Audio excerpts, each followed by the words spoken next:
Okay, and we are live. I'm going to let this stream breathe for just a second. Make sure it's stable. Looks like we're good. Welcome in, everybody, to the Huddle Up podcast, presented as always by Mile High Huddle, powered by Overtime Media. I'm your host, Chad Jensen, and with me, as always, my partner in crime. You know him, you love him. He is Zack Kelberman. Zack, I want to talk about these two topics in reverse order of how they broke. I want to start with Yiadom Gotsis, who we learned today, courtesy of Mike Kliss, that the Denver Broncos have informed his agent at the Combine they will not be extending an offer to re-sign, even on some kind of a, we know you're injured, here's a prove-it 1-year vet minimum. Nope, they're getting out of the Yiadom Gotsis business. So another second-round pick down the toilet. As well they should. And this is a guy that I really didn't like the Broncos when they drafted him. I didn't think he was a good second-round caliber talent for them to take at that time. And, they had a chance to draft I think Ngakoue like 5 picks after Gotsis, and they passed up on him to take him. I never liked the pick. He never turned out to be anything more than just a decent run defender, offered nothing in terms of pass rush. He had that rape incident a couple off seasons ago that kind of muddied his stock. It's time for the Broncos to move on. Plus, also his ACL tear, Chad, which was revealed that it wasn't just a knee injury, it was something worse. So not only will he not be playing for the Broncos, he's not going to even be training until the summer. So he's not going to have any offers. If he comes back to Denver, it's for injury replacement later in training camp. Yep. This is true. And, you think back to the apocryphal stories that we've heard about the 2016 draft and a certain defensive line coach who once wrestled a bear, literally standing on the table, demanding John Elway take Yiadom Gotsis. And, from a fit perspective, it's not like Gotsis wasn't a, formidable prospect. Like there was a lot to like about Yiadom Gotsis coming out of, Georgia Tech, I think. Yeah. We often joked, you and I, about the trunk. Anyone that watched the All or Nothing of the Arizona Cardinals from 2015, it shows that GM and owner go on the road, do a little scouting trip, and they're checking out, they're scouting Yiadom Gotsis, and they're, they love his trunk. They kept talking about how big his trunk was, and they're like, look at that. So there's a lot to like about him, but he was viewed more, Zach, as a 4th round, kind of 5th round caliber. So when he ended up going in the 2nd round, it was like, what in the heck is going on? Who's making these decisions? And it just goes to show, though. I mean, Elway, he's the, the buck stops with him, no doubt about it. But it goes to show you how much he actually does rely on and listen to his position coaches, the ones he trusts, especially when it comes to scouting. And, there's some lessons to be learned from that, I think, Zach. You got to, balance what they like and who they like and the prospects that they're, take a shine to with what your scouts are telling you and what your own eyes are telling you. Yeah, he leaned on Matt Russell as well. I think back then he also had Adam Peters, his VP of player personnel, in the building. So he had as many generals behind him as possible giving him input. And I think he was relying more on upside. That draft also had Paxton Lynch. It was all about potential in that draft class. And the thing that the Broncos have done so well lately, and Elway has done so well and corrected, is taking guys now who have produced 4-year starters, team captains, guys who've put out good film instead of banking on potential. And I think that's a big change between how the Broncos drafted in the Gotsis years and those twilight years we don't talk about, and lately with their killer draft classes. That's where Elway has improved the most, I think.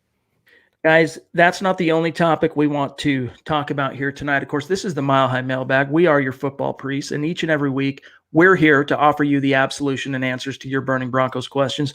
We want to get to your questions. We want to get to your comments and what's on your mind with regard to this news on Gotsis. We also want to talk about what we learned today regarding Davante Bausby. But first, you guys, a couple of quick matters of business. Make sure you're following the show on Twitter at HuddleUpPod. As you know, simply the best way to keep your finger on the pulse of what's happening with the show in real time. And then while you're at it, make sure you're also following at Mile High Huddle for breaking Broncos news, in-depth analysis, draft, free agency, you name it. It's good to be subscribed if you're on YouTube. It's good to be following the Facebook page. Make sure you're also following Mile High Huddle on Twitter. And then if you haven't checked it out, just a gentle reminder, take some time, head over to huddleuppod.com, check out the merch store, get yourself a hat, get yourself a shirt, a hoodie, whatever, meets your fancy. It's another great, organic, easy way to help support the show and support Mile High Huddle.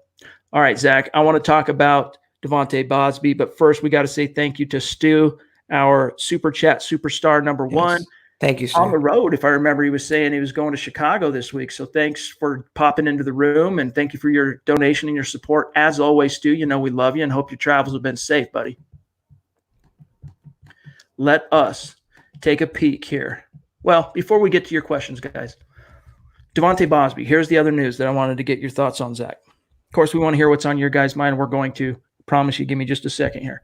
The Broncos have decided that they're not going to tender Davante Bausby, who, of course, was the corner that the team picked up after the AAF, the now defunct AAF, formerly of the San Antonio Commanders, led the AAF in interceptions in that 1 year that the league existed. Broncos brought him in. He had 2 years of experience playing with Fangio, never quite cracked the 53 in Chicago, but he spent a couple of years in Fangio's scheme on the practice squad and whatnot. So he kind of had a little bit of a leg up when he first hit the Broncos roster, and it showed early on in training camp. He quickly outshined the likes of Isaac Yiadom. By the time he got to the regular season, not only had Bausby made the 53, but he, by end of the first quarter of the season, he had leapfrogged Yiadom, a former third-round pick. Now, Bausby, undrafted guy, leapfrogs Yiadom. He starts week 4 versus Jacksonville, goes on the road, starts week 5 against the Chargers, and then he's the victim of that friendly fire where he and Alexander Johnson collided, and he had that scary neck injury. So he ends up on IR. And what he showed, those first 3 games, basically week 3, 4, and 5, in which we really got to see him have some reps, he looked good, and he looked like a great fit for Fangio's scheme. I remember him breaking up a few third down passes against Aaron Rodgers and the Green Bay Packers in week 3 on the road. And so we've just been assuming, look, considering the dearth of talent and this gaping hole that is the Broncos cornerback position, Zach, you and I, we've just been assuming they're going to tender him.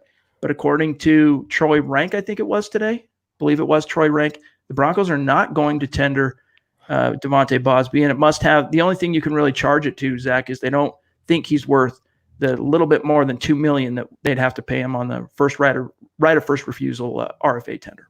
I thought it would be a no-brainer, Chad, and I don't know why the Broncos are cheaping out now. They have $70 million in cap space. They can have close to $80, $85 million by making a few more moves. They're not going to just spend $2 million to get a starting caliber cornerback who blossomed in Fangio's system, who has all the physical traits, all the tools to be a starting caliber corner.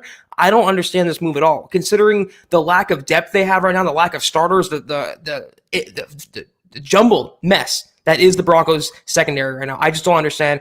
Maybe it's the neck injury they have apprehension about. Maybe it's the fact they want to go all in on Byron Jones. They're planning a splash for cornerback, but I don't know why. He performed last year well, coming off playing in the AAF. He had no offseason, no break, comes right in, balls out for the Broncos. I don't understand why they're not bringing him back. I don't get it.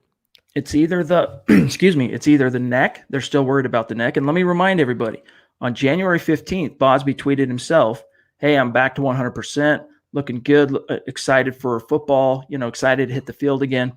But the team, they were there for that trip to the hospital in LA, in which he had no feeling in his extremities for half an hour after that hit. By the way, thank you, Rick. We appreciate you, dog. Yeah. And so, they've been on the inside, that team doctor's dealing with, and maybe they're a little bit, it was a serious injury. A cervical sprain is a serious injury, but he appears to be recovered. Everything seems to be okay. My problem with this, Zach, well, many problems, but the number one thing that rises to the surface for me is that if you think you're going to find a number 3 caliber corner that has number 2 upside on the open market for less than $2 million, right? I don't know what you're smoking. It's actually a really good deal. Now, it would quadruple the money he's made in a single year, right? Because even last year, he finally made a 53-man roster. What's it? I think he was like 450, might have been 550K that he made last year. So he would quadruple it. And maybe there's an argument to be made that he's just not there yet. I can understand it, but you'd really have to talk me into that, Zach.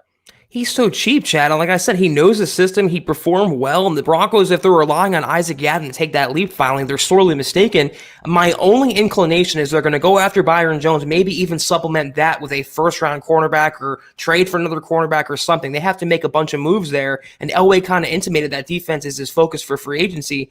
I happen to think they have greater plans, but I would like to bring back Bausby. He's so cheap. You're not talking about multi-million dollars. It's $2 million. It's a drop in the bucket for what the Broncos have. It just perplexes me. Doesn't make sense. And it just makes that need at cornerback all the more pressing for this team. And so maybe the silver lining here is that maybe maybe there's more reason to believe that the Broncos believe that they can get something done with Chris Harris, or as you talked about, maybe there's been some kind of, momentum. It's technically they're not allowed to talk to outside free agents at this stage. You got to wait till the legal tampering period, but Wink, agents wink. run into each other at the combine. You never know what gets said. Maybe there's reason for them to believe, Zach, that Byron Jones is a lock. That's the only thing I can think of, Chad. Someone or Darius Slay or some trade in the works. Maybe Prince Amukamara as well. All right, we've got Ben Lee jumping in from YouTube. He's got a question. He says, do you think the Broncos will continue looking for 4-year starters and team captains, or is the Broncos core established enough to prioritize talent over leadership? Elway in that little off to the side media scrum with just local Denver beat writers following his podium at the combine. If you actually, in the Broncos, they published a video that was that entire conversation. There's a point there, Zach, where he is asked about his draft classes, and he acknowledges that they recognize these last 2 draft classes have been a big time success and a big time win for the team. So I don't think they're going to really shake up that model, to be honest with you. Depends on, like, with wide receivers and whatnot. Look, Deshaun Hamilton was a very accomplished route runner coming out of Penn State, but the thing that really sold them on him was his leadership qualities. He's a senior, played all 4 years for the Nittany Lions, and they loved what he brought to the table as a leader, as a team captain. It helped that he was the school's all-time leading receiver and that he was a great route runner. So that's one example where you think maybe they went a little overboard with the whole leadership thing, and they sold short how important talent really is in terms of, making the right draft pick. But I think that's the exception. The rule has been these last 2 years, Zach, that prioritizing leaders, prioritizing high character guys, high football IQ guys, finding prospects whose intangible qualities are commensurate with their physical gifts. I think if they stay on that track, it can't hurt them. No reason to fix what's not broken right now, Chad. Like I talked about earlier, it's the Broncos. That's the shift from the Gotsis years till now. That's why the Broncos have rebuilt this team fast, is because they're prioritizing experienced, accomplished guys who've been 4-year starters, team captains. I don't expect that to change, but it doesn't have to be either or. The Broncos should find football players who they can mold to this system, to this scheme. They can get production out of it. They just look for football guys who love the game, are grinders. They have that it factor. They will be okay in the draft. All right, let's get to Cartoon 777. Honestly, if they do or are cutting Gotsis, is anyone going to notice? I mean, that's the thing in the article I just published. And by the way, that's why we were running late tonight. You guys heard us explain this on yesterday's show. When news breaks right before the podcast, we have to prioritize the written content before we can kind of step away and jump on and do the podcast. So we got to get that news article out. And while I was working on that, I realized that if you go back to 2018, the end of that season, which was Gotsis' 3rd year with the Broncos, it felt like he was finally turning a corner. He had that huge game against Cleveland. The Broncos fell short by a point, lost to Baker Mayfield late in the season. I think it was week 15 or 16, whatever. That whole final quarter of that season, Zach, Gotsis played really, really well. You're thinking, man, he's finally turned the corner. And then in comes Vic Fangio. It's a new scheme. It's the same position coach, but it's a new scheme. And he didn't exactly take to that too well. Even though he started off the season as a starter, he ended up getting booted off the starting lineup when the Broncos decided to move Mike Purcell to nose tackle, Shelby Harris to his spot where he was holding down that right defensive end, that 5-tech position. And then he spent a lot of time as a rotational guy. And then there was a stretch there, Zach, in the middle of the season where he was a healthy scratch. And by healthy, we know he had this knee issue he'd been nursing for a long time. But he was healthy enough to play, and he was a scratch, and then he ends up on injured reserve. So, it's unfortunate that it works out this way and that he had to go under the knife in a contract year. But I really don't think, outside of what he can do for you as a run stuffer on 1st and 2nd down, they're going to miss him too much. And then you got to wonder, what is that really worth? Having a rotational guy then come in, stop the run 1st and 2nd down, maybe a vet minimum deal for a guy going into year 5. And the Broncos have shown they want to bring back those guys like Zach Kerr who have a one-dimension ability that's just stopping the run. They offer nothing as pass rushers. But the thing with Gotsis is, and why the Broncos want to burn this bridge, is he was a 2nd-round pick who just did not meet his potential, did not meet his draft status. Anytime you go from system to system, when you change systems, even if you go from a coach like Vance Joseph to a coach like Vic Fangio, you're always going to have stragglers who never really adapt, never really fit the scheme. It even kind of happened with Von Miller this past season in Fangio's system. Gotsis, though, was just, he drew the short straw, but he didn't perform well either when he was on the field. The Broncos can easily replace him. To me, and I wrote this earlier in a column for Mile High Huddle, he is the definition, Chad, of a Jag, Adam Gotsis. You can replace him. He's a dime a dozen. You can easily find his fill-in. Yeah. Cameron jumps in with a $20 donation on Super Thank you, Chat. Cameron. Thank you. Hey, guys, from Vegas, always trying to catch the show. That's what I'm talking about, buddy. It is a state of being, Broncos country. With Gotsis gone and with all the other holes Denver needs to cover, where do we go from here? Also, who would be a good fit for inside linebacker? You know, we're taking that last question first, Zach. We're a big fan of Joe Schobert from Cleveland if he ends up hitting the market. We like the kid. What's the kid from LA? I just had a Littleton.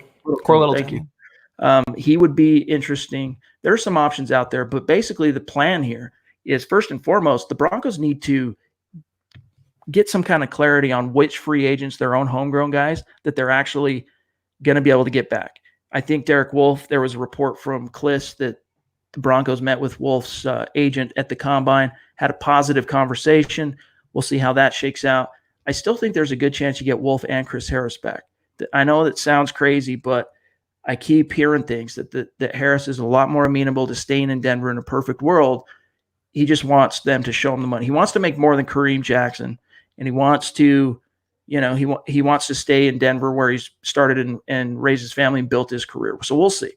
Yeah, a lot of it will depend on the in-house moves the Broncos make, and then they can explore the out-of-house moves. They're going to upgrade, though, at inside linebacker, regardless of Todd Davis' status. I know they just exercised his contract option, but they can still upgrade on him. I would look, though, to the draft because Schobert, Littleton are going to want mega bucks. They're going to want starters' money. I don't think the Broncos want to pay that by still having Todd Davis on the roster, by still having A.J. Johnson in one role. And if he's the future, he's going to need a new contract down the road as well. So I look for the draft to find that guy as depth, a sideline-to-sideline guy who can cover the pass, cover tight ends, and match up well in that area of the field where the Broncos currently lack.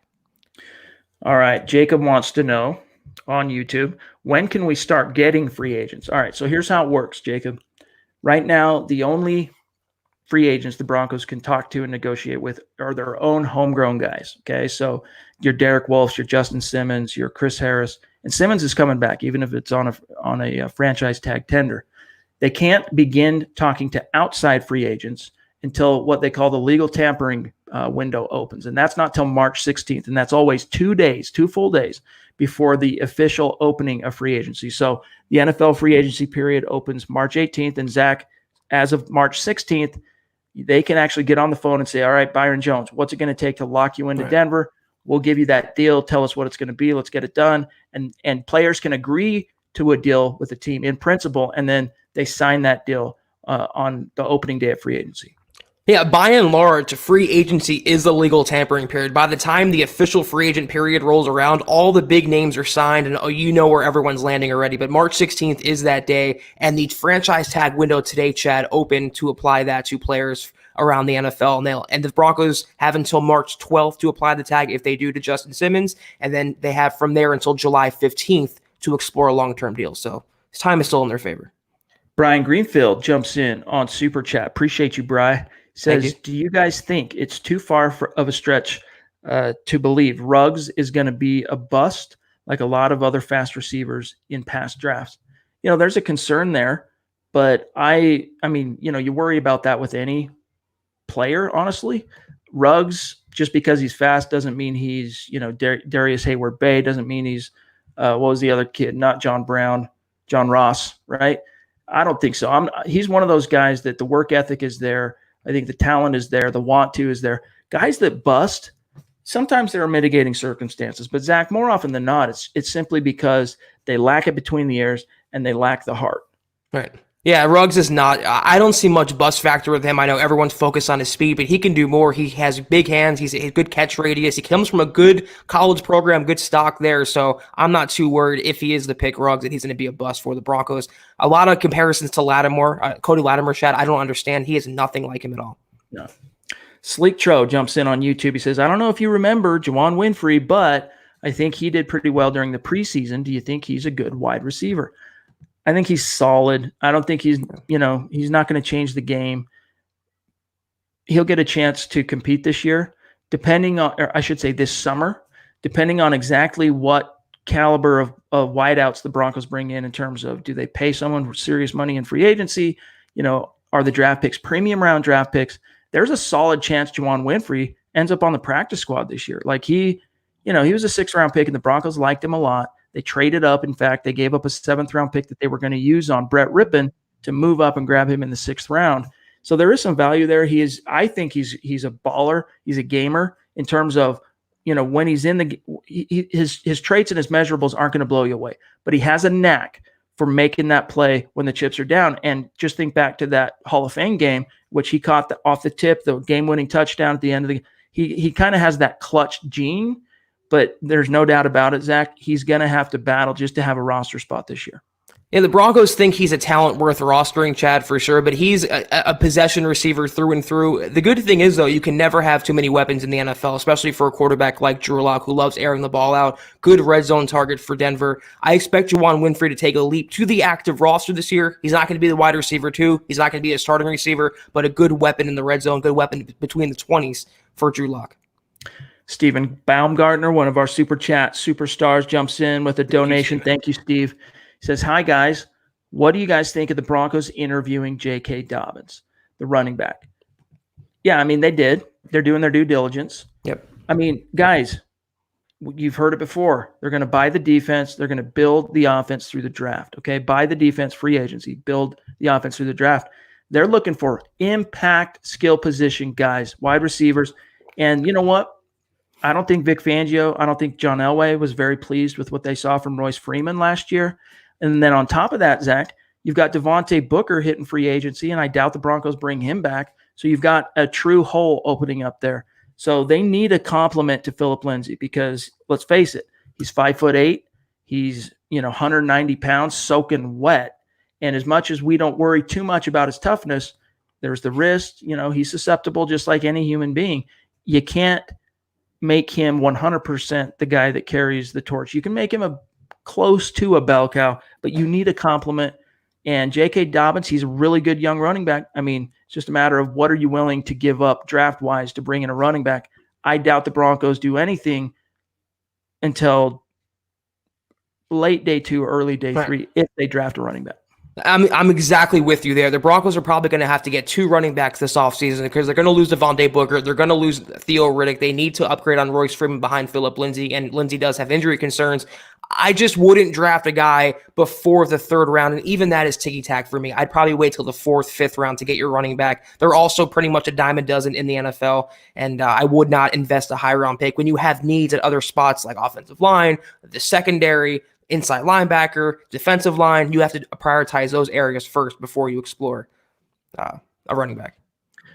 Rod on YouTube, he says, "Hi, I'm new here. I love this podcast." Thanks, Rod. Thank you. Wanting to know about Akeem Hicks. What's his situation to see if we can get it? To my knowledge, Zach, unless something has changed, he's still under contract there in Chicago. There is a risk. There is a buzz we've heard that he could end up being a cap casualty. That hasn't happened yet. And I would still, frankly, be surprised if the Bears end up moving on from him just because, he might not be as good a fit in Chuck Pagano's defense as he was in Vic Fangio's defense, but he's still a top-tier defensive tackle in this league, and they don't grow on trees. So, if he ends up hitting free agency, you can count the Broncos are going to give him a call and see what it's going to take to get him to Denver, though. Fortunately, as well, for the Broncos, even if he doesn't hit the open market, there's a very deep class of free agent defensive linemen this year, and also they can look to the draft for that position as well. But it all depends on, like Chad and I have been saying, what they want to do with Derek Wolfe and Shelby Harris, who they bring back, and they have to go from there and let that first domino fall. Buana B says, thoughts on Mel Kiper having the Broncos taking Josh Jones at 15? McShay had Josh Jones going top 100. Yeah, I mean, I know there's a lot of people that were surprised by that. Maybe late first, but at pick 15, I know he's got some upside, but from what I can gather, he's very raw tackle. If you're going to take another tackle at pick 15 or in the first round, you're not taking one that's still so raw, like Garrett Bowles was, right? You're taking a guy that's a little bit more of a polished, finished product. And, any prospect entering the league has still got room to grow and develop, but you want a guy that's a little bit further on down the developmental curve, Zach, when you invest a first-round pick. Exactly. I don't think he's a top 10 pick. No, offensive Todd McShay there. I don't want him to be the pick at 15 for the Broncos. He's a fringe late first rounder guy to me. Great upside. You love what he looks like on paper, but that's never, that rarely translates to the NFL as much as you consider it to be. So I would not want the Broncos to take that gamble. Josh Reed jumps in on Super Chat with a $10 donation. Thank you, Josh. Hey, guys, just got done with my first paid stand-up comedy routine. Figured I'd share some of it. Thank you. How do you guys feel about Laviska Shenault? Hey, dude, congrats on that. That's not easy, man. Congrats to you for getting paid to do what I assume is something you love and a passion. And so good for you, man. Grow that dream. Keep on keeping on. That's awesome. Laviska Shenault is a very intriguing wide receiver, and I would love him in the second round. I'm not sure I would love him in the first round, Zach.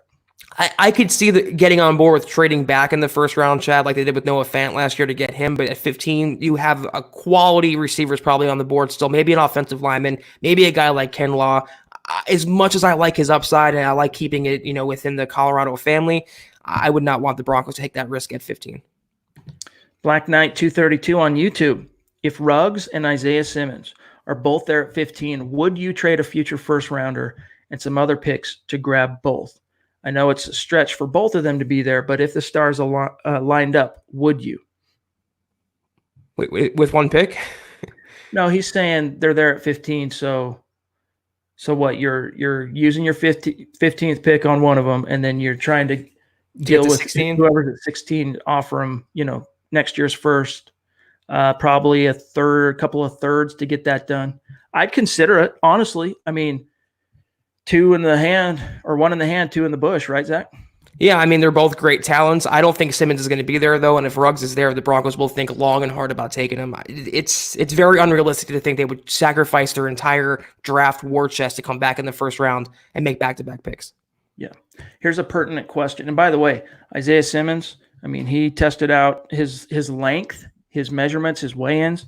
I mean, he is a long, athletic freak, and I'll be surprised if he gets out of the top 10.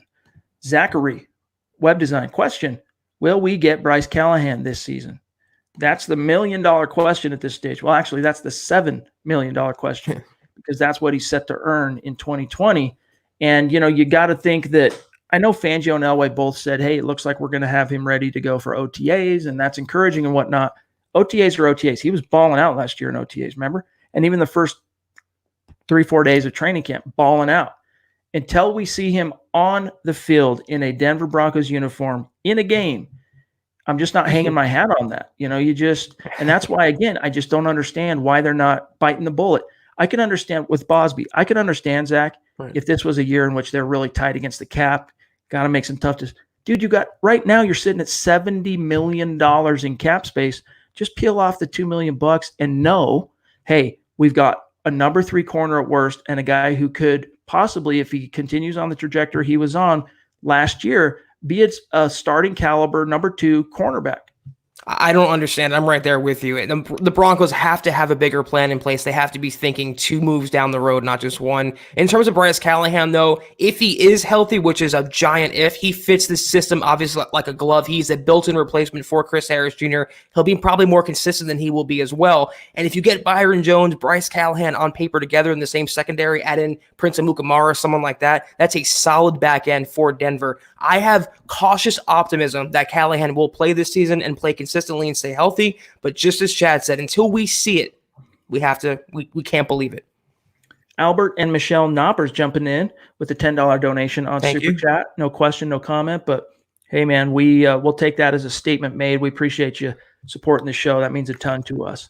Justin Fogel on Super Chat jumps in, $10 donation. He says, thank you, Justin. Hey, you guys rock. This is my first time getting to watch you live, but I watch all the shows from MHH. By the way, is it me or is that Christy? Hey, man. We're just glad to have Christy in the room and contributing to the conversation. That's right. Fernando Gomez on YouTube. Hey, guys. Love the show. Always catching up on it after it airs. Well, it's good to have you live, Fernando.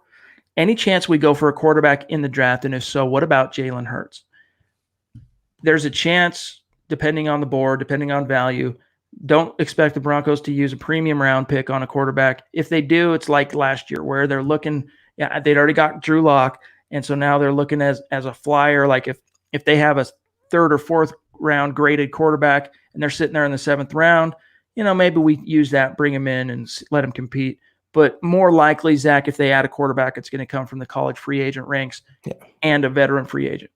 Yeah, I would not mind that. Like I've been saying, though, I just don't want anyone that can take away headlines or buzz or force Lock to look over his shoulder. No one that's going to muddy the waters or complicate the process. No team hashtag this versus team hashtag that. It's all Drew Lock's system. So if they bring in a couple players, I hope they're nondescript. Glenn wants to know how Super Chat works on YouTube. You got to be watching it live from YouTube, and Glenn's on Facebook right now. And while you're watching the show live, there's the comment stream, and you can go to comment. And when you go to comment, there's a little box that you can hit to make it a Super Chat comment. So, yeah, but Glenn, you got to be doing that live, YouTube live. That's the key, buddy. And thanks. I mean, we appreciate the consideration, but we don't ask for Super Chat. Just having you here participate in the conversation, right, that means the world to us. Karen on YouTube. The Patriots are surely cheap too, and maybe this is a sign for Chris Harris Jr.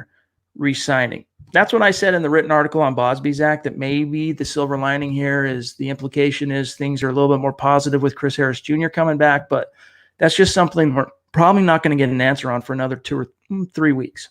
And if they're pinching pennies, though, still, I mean, $2 million for a guy. And if you're going to put that toward Chris Harris Jr., I'd almost rather have Bausby and Byron Jones versus Chris Harris and whoever they're going to add in the free agent process. I just don't understand why, with so much cap space this year, for once, the Broncos have the capital and they're not bringing back a starting caliber player for $2 million measly dollars.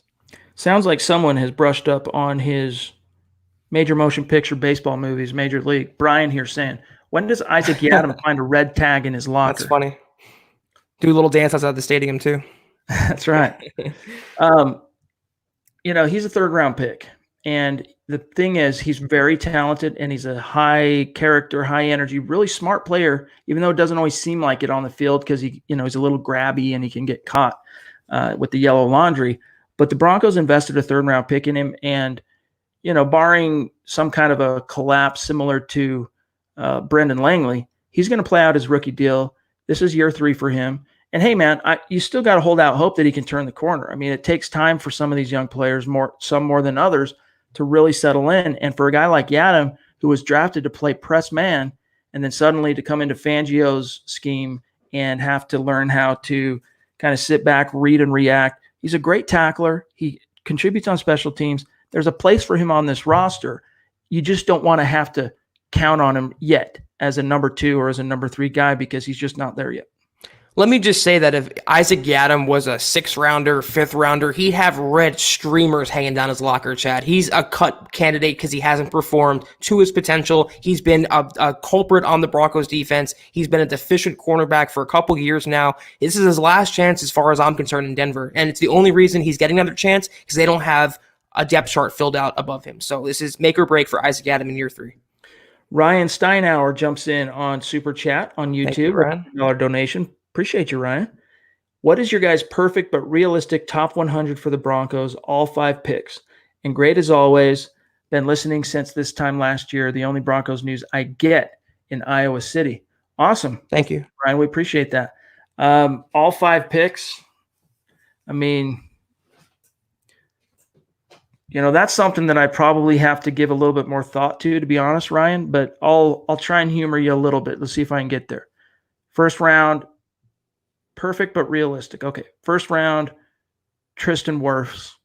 Second round, Laviska Shenault or Jalen Reagor. One of those 2 guys. Again, I think it's possible. It might be pushing the bounds of the plausible, but I think it's still possible. You get to round 3. I'm not sure. I'm not sure on round 3, Zach. But Ryan, we'll give that one a little bit more thought. Anything you want to add on that, Zach? I'm completely in agreement with you. If they can wait till the second round to get a wide receiver, I would go with Reagor over Shenault, but Tristan Wirfs in the first round at 15. You pair those 2 prospects together, it's already an A-plus draft. So they just need to focus primarily on those spots in the first 100 picks. G Money, glad I finally caught a live show. Thanks, Chad and Zach. Much appreciated. I bleed orange and blue. We appreciate you, dog. Yes. Damien jumps in with a $5 donation on Super Chat. Appreciate you, bro. He says, hey, guys, what is your take on the corners in the draft not named Okudah? You know, a common name that gets thrown around is Christian Fulton. Diggs from Alabama is another guy that gets thrown in there. But the one name that I want Broncos fans to keep an eye out for is Jeff Gladney from TCU. Now, this is a guy that Eric Trickle has turned me on to from, reading his articles and talking to him and whatnot. He's a guy that absolutely screams Fangio cornerback. He's a fringe first rounder right now. He might not be there at 15, or, might be a little too rich to grab him at 15, but it might not be. Depends on how the board falls. But keep an eye on that kid, because he's your quintessential Fangio corner, and tackling, not a problem for him. And that's a player that if the Broncos, if he's still hanging on the board at 28, 29, 30, they could trade back up into the first round and nab him as well. So this is why I keep saying this is the year with all the draft capital. If a guy like Gladney falls, they can go scoop him up and go with a different position in the first round. But not a great deep cornerback class, especially for what the Broncos want. Fulton's on a great tackler. He wouldn't fit the Broncos system that well. So there's Okudah, and there's literally everybody else in this draft class. All right, let's grab James Dean here. Jumps in on Super Chat, $5 donation. Thank you, James. Thank you, sir. Hey, guys, what linebackers, either in free agency or the draft, should we definitely go after hard? If you were co-GM of the Broncos, who would you go after or draft? Well, we've touched on two of the names in free agency in Schobert and Littleton, but keep an eye on Danny Trevathan. I don't know how much he's recovered from the injury that ended his 2019 campaign in Chicago, Zach, but if you can bring him in and if he can pass a physical, he's a guy that I'd be interested in bringing in and seeing how much tread he's got left on his tires. He was a 2012 draft pick, 6th round pick back in 2012. So what is that? 12, 13, 14, 15, 16, 17, 18, 19, 20. So he's going into his 9th year. And, that's starting to get up there. Some players really hit they're hitting a cliff about that point. But if he's up to snuff, Zach, I would like to see Danny Trevathan. So long as he can pass a physical. Yeah, I mean, when I'm inferring from the Broncos' moves, Todd Davis might not be safe. They're not going to bring back Corey Nelson. That's the news that came out today. And I take from that, the Broncos want to be younger at inside linebacker. They'll probably sniff around Schobert. They'll probably sniff around Corey Littleton. But they want a dynamic playmaker stationed next to A.J. Johnson for the next decade. I think that guy will come via the draft. So I would caution Broncos fans not to hold their breath on a high-priced inside linebacker. It's not an overly deep free agent class this year, and I don't think the Broncos will pony up when they have to pay Justin Simmons, Derek Wolfe, or Shelby Harris, and maybe even someone else for the defensive line out of house. That linebacker from Appalachian State, Akeem something Gaither. Oh, what's his name? It's slipping me. It's slipping my mind. You guys got to check him out. Let me do that real quick. Appalachian State linebacker. Bear with me one sec, you guys. Akeem something Gaither. It's bothering me. He's a draft crush.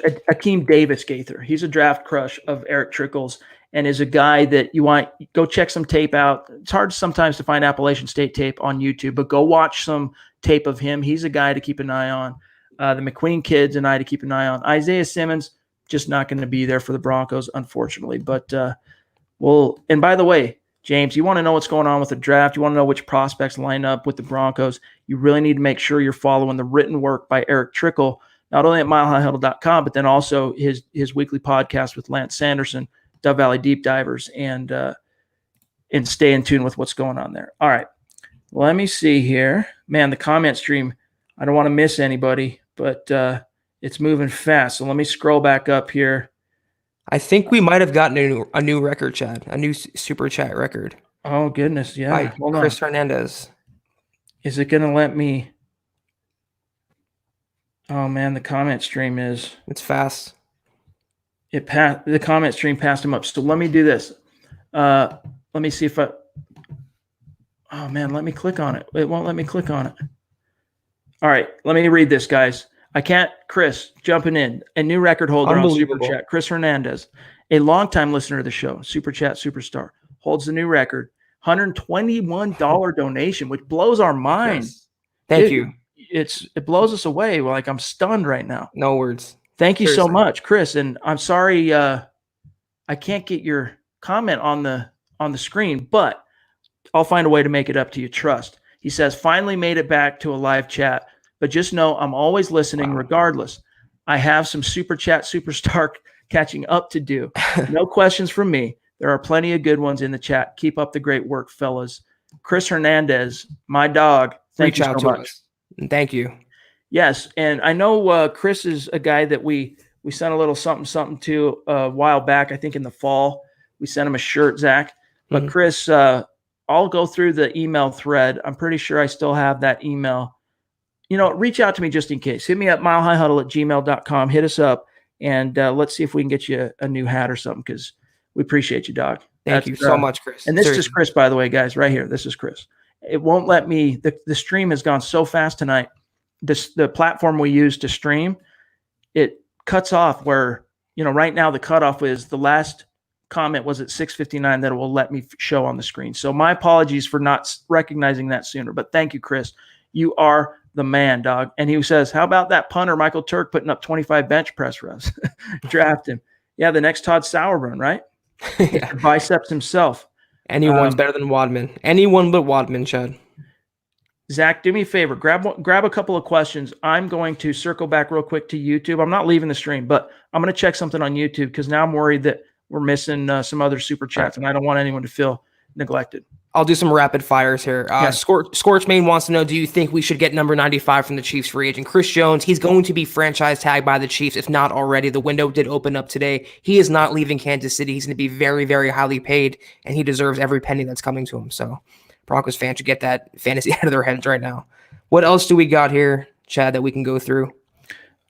Real quick.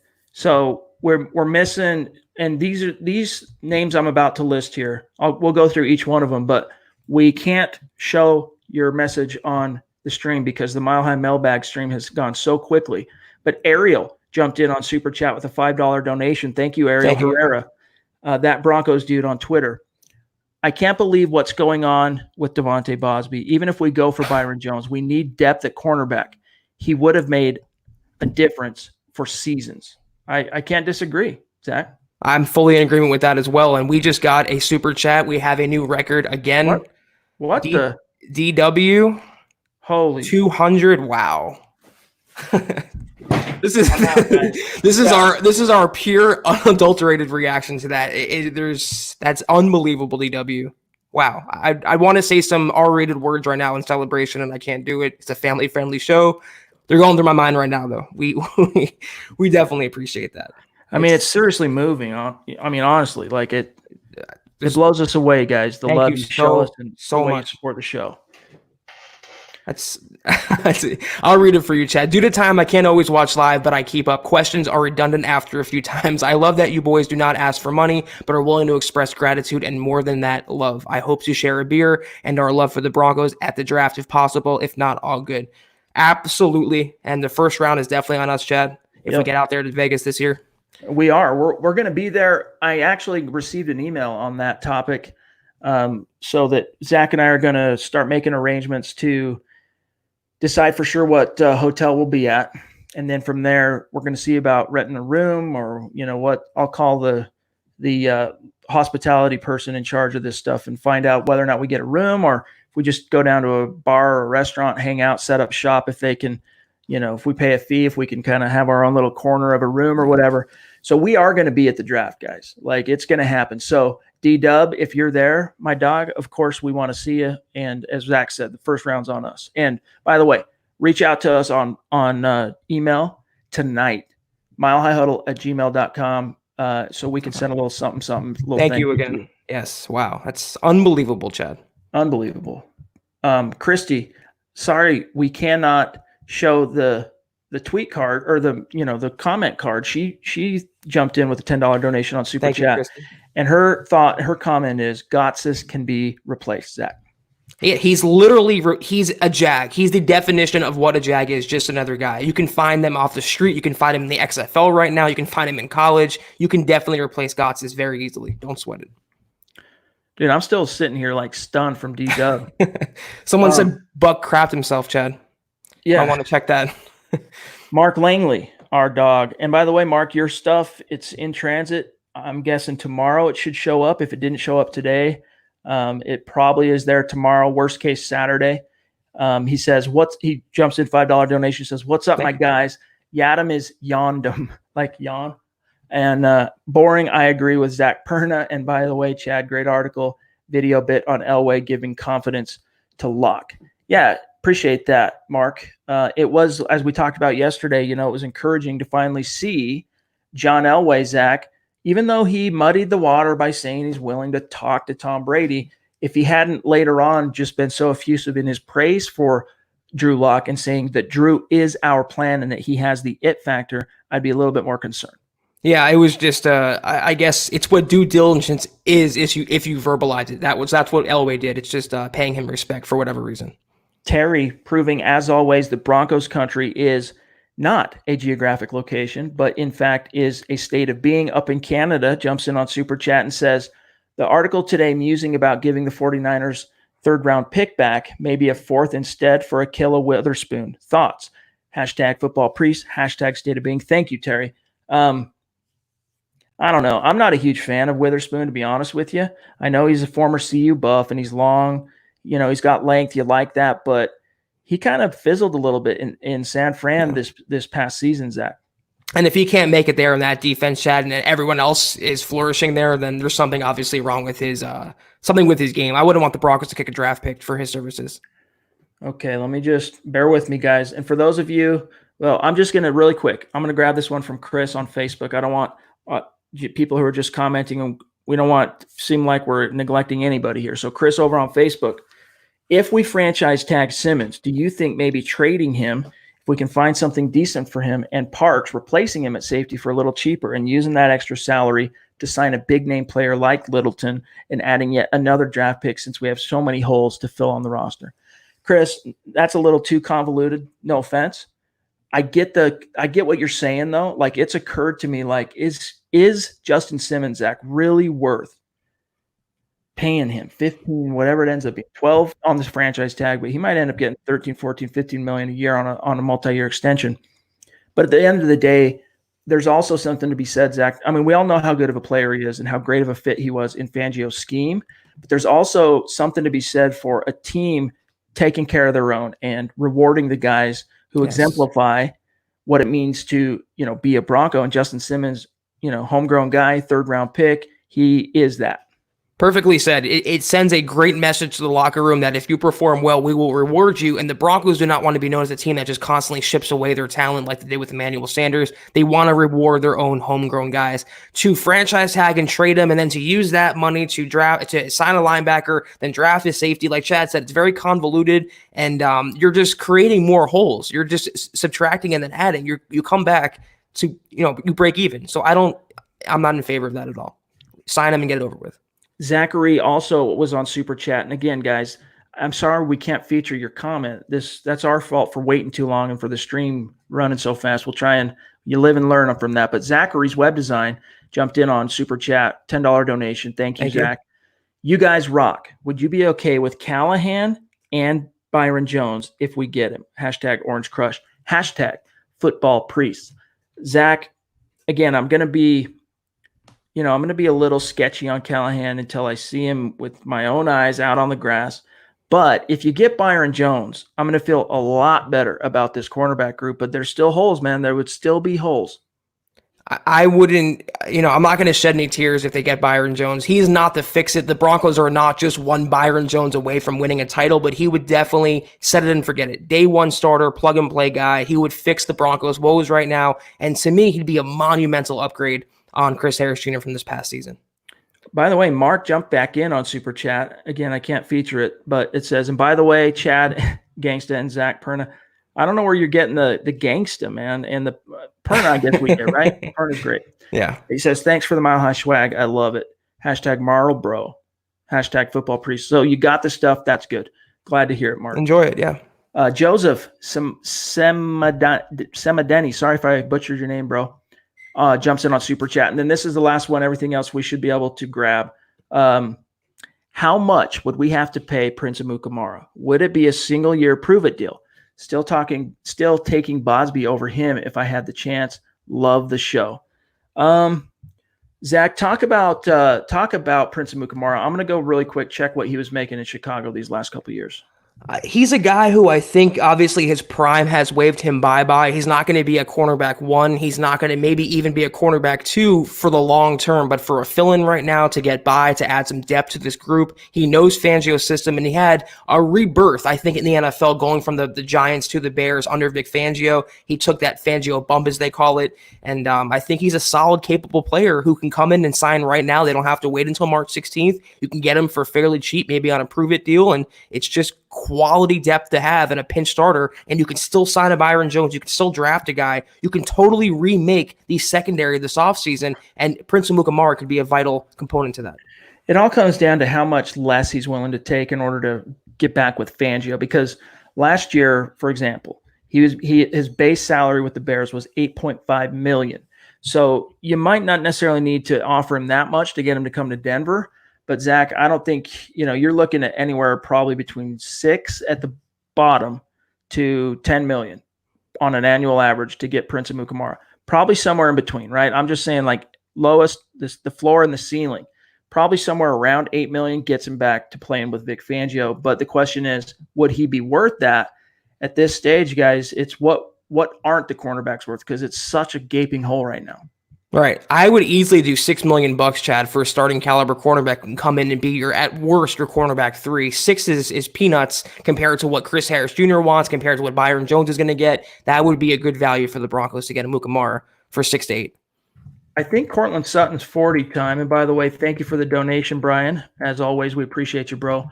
Cortland Sutton's 40 time. He was off the top of my head, I want to say he was a 4.5, middle 4.5 guy. Yeah, 4.54 he ran at the combine last year. So, and 4.5 speed, Zach, that used to be like in the NFL, even the early 2000s. If you had 4.5 speed, like, you were top of the line. And now, of course, it's low 4.4s, and it's getting into the 4.3s and whatnot. So you got to be freaking kidding me. Dude. Just saw it. This is the super chat to end all super chats, Chad. It's unbelievable. There's no other word. It's stunning. It's remarkable. It's incredible. It's Broncos country. So that's all we can say. Broncos country is the best, and Chad's about to tell you why. Can you grab it? Because I don't want to move from my stream, or else it'll. Yeah, I got it. Let me go up. We've gotten a lot of comments and reactions to that donation from Christy. Don't drop $220, Christy. We love you. We appreciate you. Chad is freaking out over there, as you can see. There's no way to react to what you just did, and your generosity, your loyalty to the pod, and your support. It's touching. It's stunning. From the bottom of my heart, it's truly stunning. And we truly love you. Thank you. Yeah, we're just gonna keep grinding. That's all we can do. You guys keep bringing this to you each and every night. Give you the written content, give you the videos, and we're gonna keep showing up. You keep showing up, Christy. You are the bomb. Thank you. We love you, and that means the world to us. Seriously, I can't say anything more than that. I mean, it's just phenomenal. No words. Yeah. Thank you so much, Christy. Thank you. All right, let's. All right. Let me get your bearings. Oscar, let's just real quick. Oscar, can Isaac Yiadom cut off the flags? His problem, again, we talked about this earlier, Zach. He's just a little grabby, and it's when he gets beat. He needs to learn not to panic in those situations, and I'm willing to give him one more summer to see what he can do with Vic Fangio, with Ed Donatel, and what's his name? The new DB's coach from last year, former safety, Ronaldo Hill. Yeah, it's definitely his last shot, but he also struggles to locate the ball in the air, to turn his head around. He struggles with literal, vital kindergarten, elementary level cornerback traits and qualities. And until he learns to fix those fatal flaws, he's never going to be a solid contributor. I have my fingers crossed for him, but I ain't holding my breath. Gio jumps in on Super Chat. Thank you, Gio. Also the proud owner of some Mile High Huddle merch, which, by the way, Gio, you need to be putting that in your YouTube Avi, your profile pic, dog. He says, a little late to the party, but better late than never. We're glad to have you, Gio. Thanks, bro. It's good to see you. James Dean just wanted to say y'all have missed a few super chats. I'm looking at it now. I'm looking at that. And I think this is an older, it's 20 minutes ago. So I think I've covered everything we've missed up to this point. All right, let's grab Justin on YouTube. I'm seeing people saying we are going to pick CJ Henderson or Patrick Queen. Thoughts? I don't like CJ Henderson anywhere in the first 2 rounds, to be honest with you, but I could live with Queen. I just don't know if I'd like him as a 15th overall pick. I don't know. Second round, maybe. Zach, he's a really good off-ball linebacker, but it's a matter of value. Like, where can you get him? Who are you passing over to take him? If he's there in the second round, it's a conversation. In the first round, I'm not quite there yet. I don't think the Broncos will be either. They're not going to place that much of a premium on inside linebacker. Maybe if the Broncos were picking like 26th, 28th, I can get on board with it. Second round for sure, but 15, bigger fish to fry and better talent left on the board. Awesome. 1102 Broncos. Guys, we're going to spend a little extra time with you here tonight because there's so many comments and questions and super chats. We can't miss anybody here. He says, hey, guys, what do you think of the Broncos signing Mike Hilton and Byron Jones? And they play Jones at corner 1 and Callahan at corner 2 and Hilton at corner 3. Mike Hilton. I'm trying to even think, Mike. I'm trying to think back to like, I'm going to have to do some research on that one, but I like the idea of Jones at 1 and Callahan at 2. Guys, my synapses right now are still like delayed. Like, I'm stunned by what has happened on Super Chat tonight. So Christy, DW, Chris, I mean, everyone who's throwing down, like, it's stunning, dude. And then it just did it again. Dang it. All right. Brian, $5 donation. Thank you, Brian. If we take a receiver, it's in the first, it's CeeDee Lamb. I saw a thing today. In fact, Nick Kendall clued me into this, that there's a lot of scouts. Actually, I think it was this came from Benjamin Albright. There are a lot of scouts buzzing at the combine that Jalen Reagor from TCU is going to end up leapfrogging and is considered to be a better prospect than CeeDee Lamb, which, maybe Jalen Reagor won't be there at pick 15. We'll see. Yeah, CeeDee Lamb is an option for Denver. It's going to be that big 3 between Ruggs, Lamb, and Judy, who's going to be on the board at 15 for Denver. If they want to go that route at wide receiver, they're going to have their pick of one of those guys. So that's why I'm saying ignore inside linebacker, ignore pretty much cornerback in the first round. It's got to be, to me, Chad, either offensive lineman or wide receiver in round 1. No doubt about it, Brian. This is a record day for our listeners showing us love on Super Chat. That has to be. It has to be. Thank you for the donation, Brian. We appreciate you. Flippant Booch also jumps in on Super Chat. Should we trade up for Henry Ruggs? Won't hit on all the picks. I'm firmly against trading up right now. I mean, if you can get within striking distance of the right prospect, again, I'm not going to advocate to trade up for Ruggs, Zach, when I'm sitting here saying basically that I don't think the Broncos should even use a first-round pick on a wide receiver. So, right. Maybe talk to some of talk to Dove Valley Deep Divers. They'll be doing their show on Friday night, or talk to Building the Broncos, see what they think. But Zach, I'm just not amenable to that. I'm not either. And I think, like I just said, they're going to have their pick of one of those guys. It could be a Wirfs even. It can be a Ruggs. It could be a Judy. They're going to have someone fall into their lap, I feel like, at 15 without surrendering a draft pick. So I would not trade up for him unless he literally blows the Broncos away in the pre-draft process and Denver feels they have to have this guy. I would not trade otherwise. Guys, the receivers literally started running right as we were ready to get going. And so I don't know yet what some of these 40 times are. Wolfoff on YouTube is saying Lamb and Judy are slower in the 40 than thought. Is Ruggs wide receiver 1 now? If Ruggs has blown those guys away, this was something that has been spitballed in the drafting community for the last couple of weeks. The idea that if Ruggs can blaze in the 40, he can be viewed as the number 1 wideout in this class, Zach. It looks like he ran a 4.28, Chad, from some of the comments. I don't have my TV on either because we're doing the pod, but if that's the case, he's probably wide receiver 1 in this draft class. He has all the qualities there. That is a blazing time. And the thing about Ruggs is it's not just the speed. Like, short area quickness, explosion. He's got the big old mitts. We talked about his 10 1/8 inch hands. Yeah. And I can understand the allure. And, maybe the right person could talk me into the idea of trading up to get Ruggs. On its surface, though, I'm maybe if he's there at 15, maybe, but I don't want to trade up. Joe Turner jumps in, $5 donation on Thank Super you, Chat. Don't want to miss anybody. Appreciate you all. And bear with us here, guys. Yep, and the stream is going to cut me off. Grab another one, Zach. I'm going to circle back and make sure we're not missing anybody in the stream. It's been so hot and heavy. It looks like Denzel Mims ran off a sub 4.3, 4.39, I believe. That's a great time for someone of his caliber. He can be a first-round pick lock now. That's what I'm saying. The Broncos, if Mims is in the conversation as well, one of those guys is guaranteed to end up in the Broncos' laps at 15. They don't have to trade up for Ruggs or anybody else, Chad. Okay, guys. No more super chats. No mas. Let's just focus on the comments that are in the thread. I don't want to miss anybody. Don't get me wrong. That's not me being ungrateful. I'm just saying you guys have spoken loud and clear tonight. We love you. Message received loud and clear. And the way it's going, we end up being on this podcast for like 3 hours and even you guys will start falling asleep at that point. So, all right, let me see here.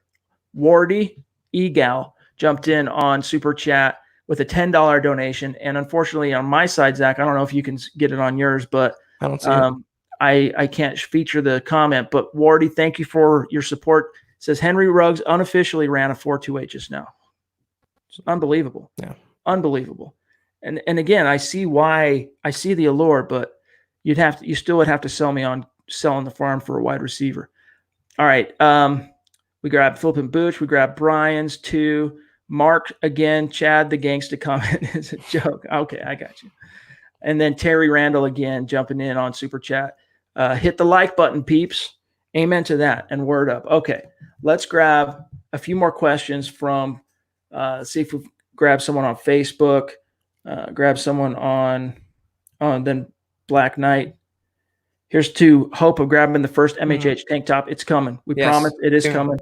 We're going to have some time this weekend to add some additional stuff. And the orange hat and the tank top are the number 1 and number 2 things we're going to prioritize there. All right, let's see here. Oscar is wondering about Juwan Winfrey. Dog, we talked about that earlier in the show. So just rewind once the pod is done and check that out. Let's see here, guys. A lot of Juwan Winfrey fans tonight, Chad. Surprising. Oscar with another question, though. Will Bausby stay on the team? He must. He's a very good corner.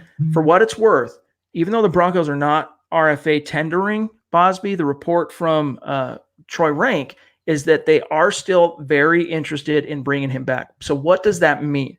They're interested in bringing him back, but they're not willing to RFA him. Basically what they're saying is they're going to let him test the market. I think he's probably still going to find a pretty cold market, Zach, because he's coming off an injury. And he made his NFL debut last year, 3 games, and then boom, he's out. So very small sample size, former undrafted guy.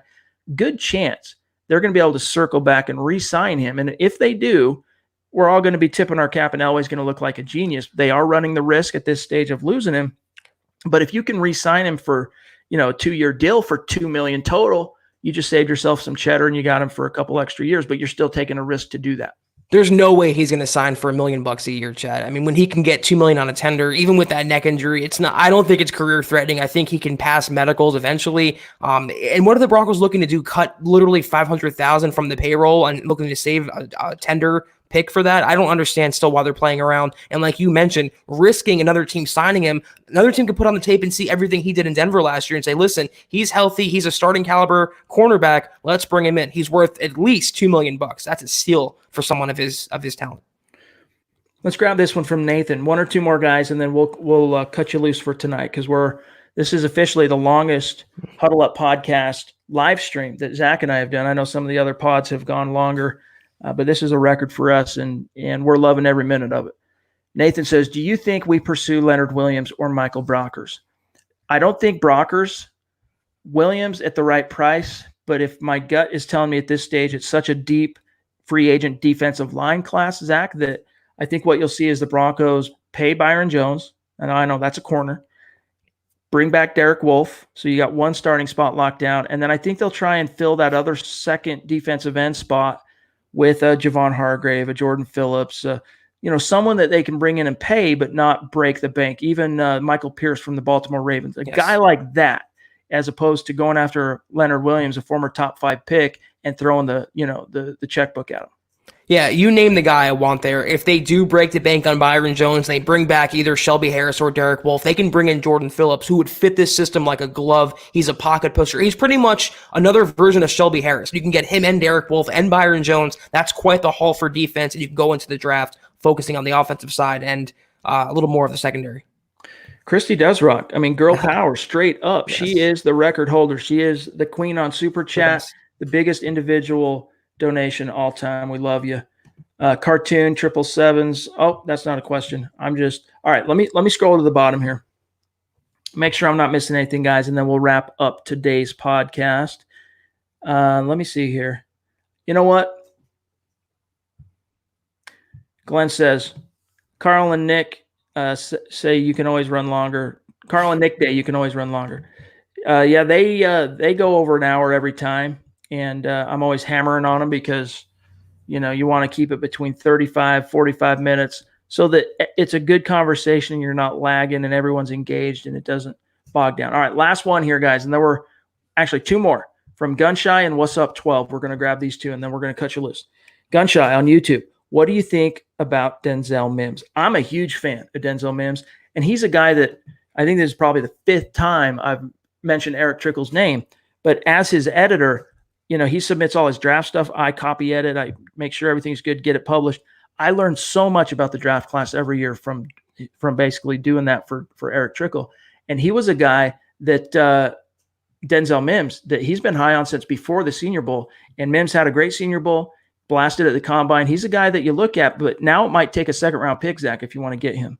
You know what? If he ran a 4.39 at his height, Chad, he'd probably be a fringe first rounder. So unless the Broncos trade back into the first round, I don't know he'll even be there in the second round. He has all you want from a wide receiver. He's killing the Combine. He's performing really well. There's no medical issues to worry about. He's going to be, I think, when it's all said and done, a late first round draft pick. Great guy, great talent.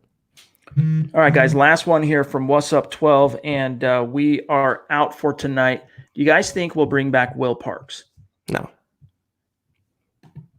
I don't see it. He's going to get another offer elsewhere for starter caliber money, and I don't see him coming back. I'm looking at Joe Woods in Cleveland and Vance Joseph in Arizona. Depending on what the offer is the Broncos have to compete with, I think there is a chance. But I'm more inclined to agree with Zach on this, that he's going to find a bigger contract offer than what the Broncos are going to be willing to do.